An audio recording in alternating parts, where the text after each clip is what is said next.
Hi, I'm Gary Malik, and in this video I'm going to talk to you about Category 5 wiring. May not look like much more than a regular Ethernet or network cable, or I know everyone has their names for it. But basically what this is a wire here, and inside the wire there are 4 pairs of highly balanced and shielded cables that maintain a very good signal to noise ratio. And then they're capped by an RJ45 connector here.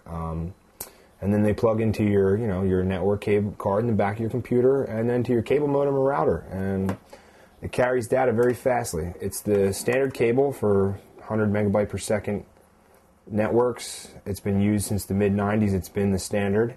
Now in gigabyte networks, there's Category 6 wiring that is out now.